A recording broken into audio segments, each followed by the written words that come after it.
कौन नहीं जानता कि इस देश में संगीत सम्राट केवल कहने से तानसेन का नाम ही आता है लोगों के जेहन में। आइए हम संगीत सम्राट तानसेन के बारे में कुछ चर्चा करें। तानसेन को भारत में सबसे महान संगीतकार के रूप में जाना जाता है। तानसेन को शास्त्रीय संगीत के निर्माण का श्रेय भी दिया जाता है। तानसेन एक गायक भी थे और वादक भी। तानसेन ने कई रागों का निर्माण किया। शुरू में तो वे रीवा राज्य के राजा रामचंद्र के दरबारी गायक थे। ऐसा कहा जाता है कि बादशाह अकबर ने उनके असाधारण संगीत कौशल के बारे में जानने के बाद उन्हें अपनी संगीतकारों में शामिल किया और वह मुगल बादशाह अकबर के दरबार में 9 रत्नों में से एक बन गए। तानसेन का जीवन बहुत सारी किंवदंतियों से जुड़ा हुआ है, जिनमें सबसे आम तो यह है कि उनमें अपने संगीत कौशल का उपयोग करके बारिश और आग पैदा करने की क्षमता थी। तो आइए थोड़ा सा तानसेन का बचपन हम जान लें। तानसेन का जन्म वर्तमान मध्य प्रदेश राज्य के ग्वालियर में एक हिंदू परिवार में हुआ था और उनके पिता का नाम था मुकुंद मिश्रा, जो एक प्रसिद्ध कवि और एक धनी व्यक्ति थे।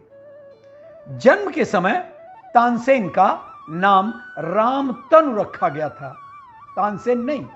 बचपन में तानसेन या रामतनु कहिए पक्षियों और जानवरों की पूरी तरह से नकल कर सकते थे।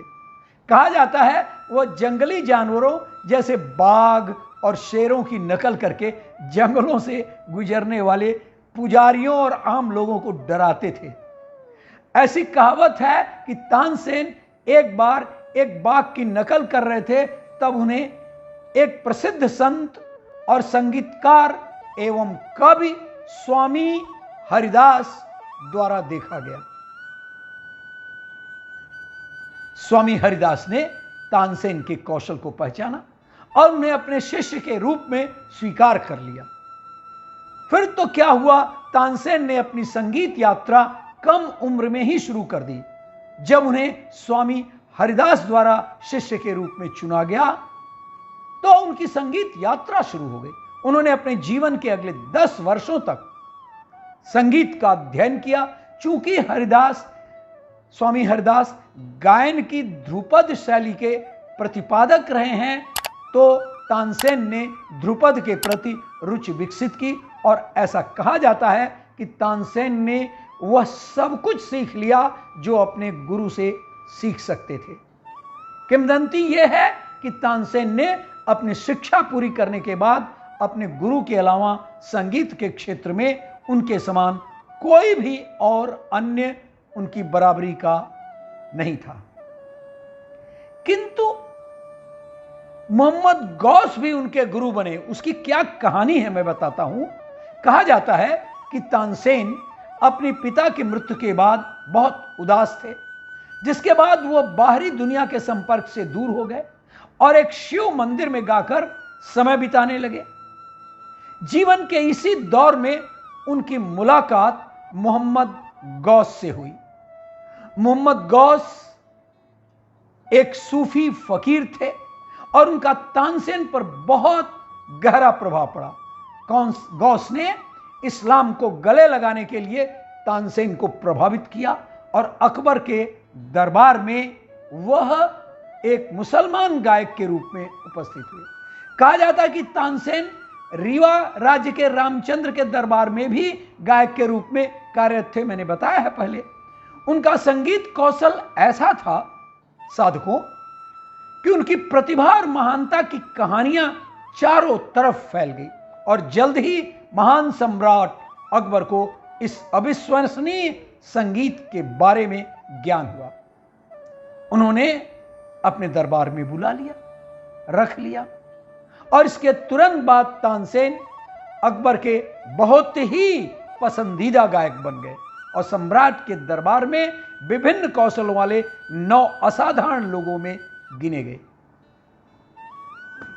यह भी कहा जाता है कि बादशाह के दरबार में अपने पहले प्रदर्शन के दौरान अकबर ने उन्हें 1 लाख सोने के सिक्के दिए। और यह भी लोग कहते हैं कि अन्य संगीतकार और मंत्री तानसेन से इस कारण से भी ईर्ष्या करने लगे, क्योंकि वह अकबर के पसंदीदा दरबारी हो गए थे। तानसेन को सम्राट अकबर मियां से बुलाया करते थे, उनके आदर से सम्मानित किया करते थे। अच्छा होगा कि मैं तानसेन के कुछ चमत्कार की भी बात कर लूं। कहा जाता है कि जब अकबर के मंत्रियों ने जानबूझकर तानसेन को शर्मिंदा करने का फैसला किया, तो उन्होंने इसके खिलाफ एक छद्म योजना तैयार किया।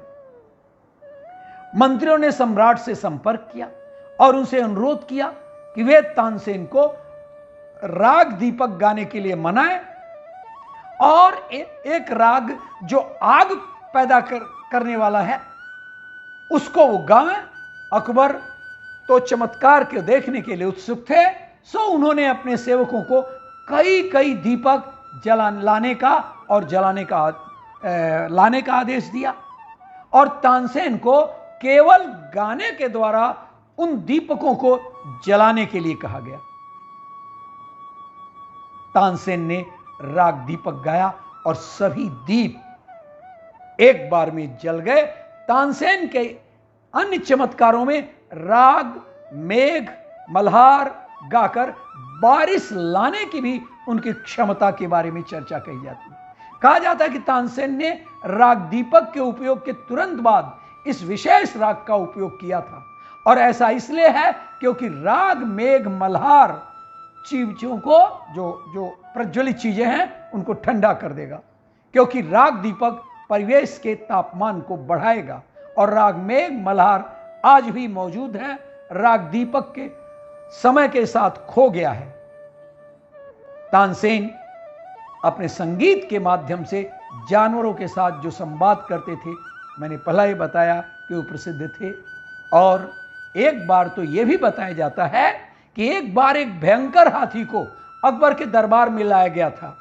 कोई भी जानवर को वश में नहीं ला सकता था और सारी आशाएं तानसेन पर टिकी हुई थी। सम्राट के पसंदीदा महान सम्राट गायक तानसेन ने न केवल हाथी को अपने गीतों के साथ शांत किया, बल्कि अकबर को उस पर सवारी करने के लिए प्रोत्साहित किया। थोड़ा सा उनका व्यक्तिगत जीवन भी चर्चा कर ले।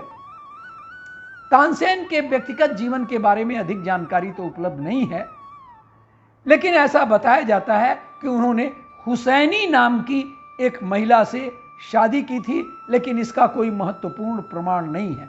और वैसे हो भी तो आपको पता ही है कि तानसेन अपने आखिरी वर्षों में जीवन के वह मुसलमान बन गए थे, इस्लाम धर्म कबूल करते।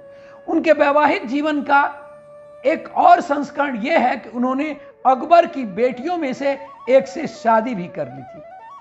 कहा जाता है कि मेहरुन्निसा को तानसेन से प्यार हो गया था, और यही एक कारण था कि तानसेन को अकबर के दरबार में आमंत्रित किया गया था।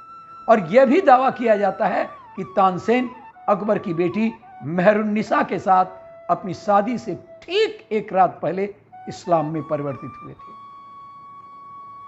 फिर से मुझे याद दिलाना होगा क्या कि ग्वालियर में उनके सूफी गुरु मोहम्मद गौस थे, और गौस की कब्र के पास ही सम्राट संगीत के इस महान नायक तानसेन के शव को भी दफनाया गया था। और यह भी कहा जाता है कि वहीं पर एक इमली का पेड़ है, मैं तो देख चुका हूं, जो तानसेन की कब्र पर उग आया है। और जो भी व्यक्ति इस जादुई पेड़ की पत्तियों को चबाता है, खाता है, उसका जूस पीता है, उसे संगीत का ज्ञान और अच्छी आवाज गायन के लिए अनुकूल माना जाता है। खैर, ये किंवदंतियां हैं, क्या सच है, क्या उसमें अनुकूलता है, ये श्रोताओं पर